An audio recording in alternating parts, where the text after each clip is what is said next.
All right, mathematicians, last time we learned how to find all the factors of a number.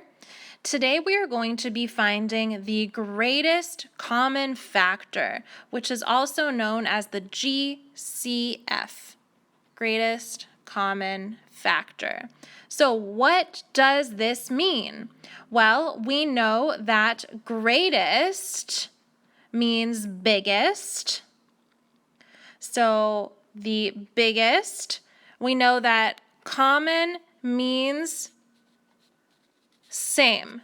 So when you're finding the greatest common factor, you'll need to look at all of the factors of both of your numbers and figure out, first of all, which ones are the same, and then second of all, what's the biggest one that they both have. Greatest common factor. Let's do an example.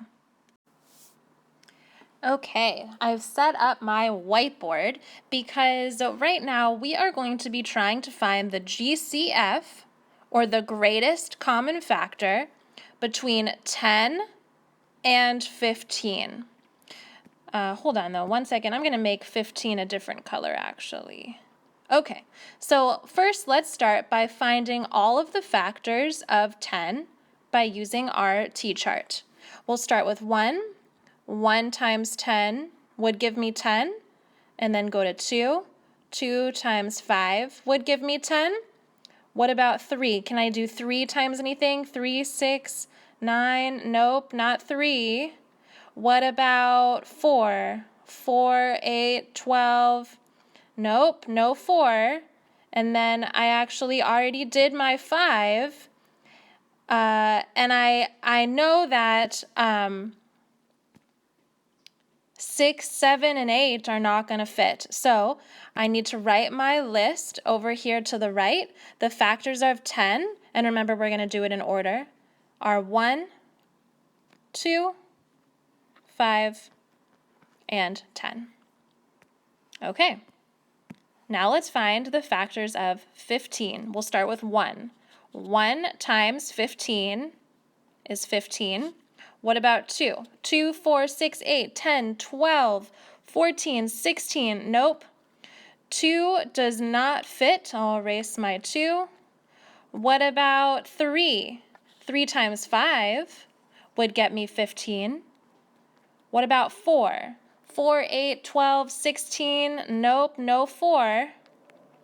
And I already have 5. See it right here. 6, 7, 8, 9, 10. Nope, none of those numbers fit into 15 perfectly. So here are my factors. I'm going to write them in order.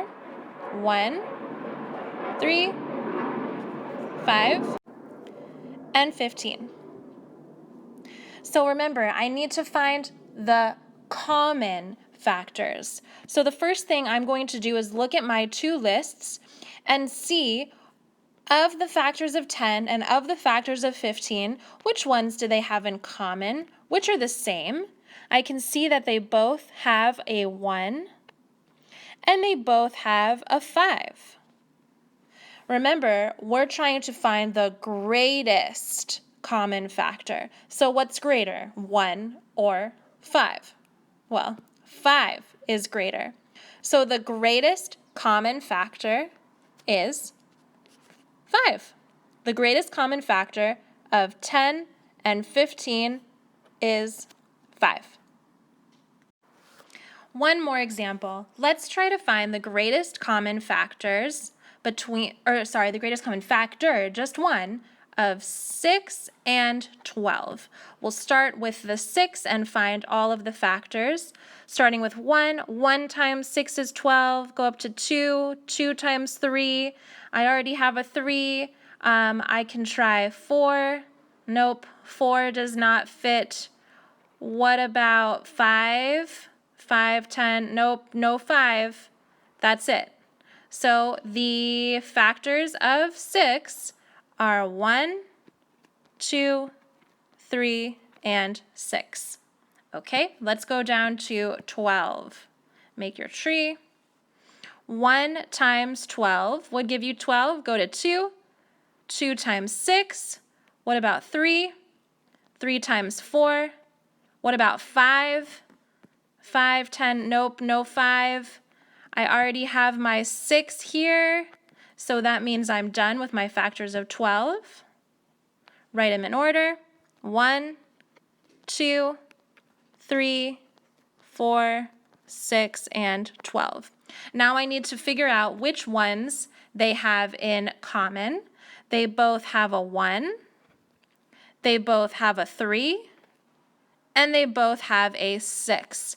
So what is the greatest number that they both have? The greatest one is 6. So the greatest common factor between 6 and 12 is 6. It's okay for the greatest common factor to be the number itself because 6 times 1 is 6. 6 is a factor of 6. So there is my greatest common factor.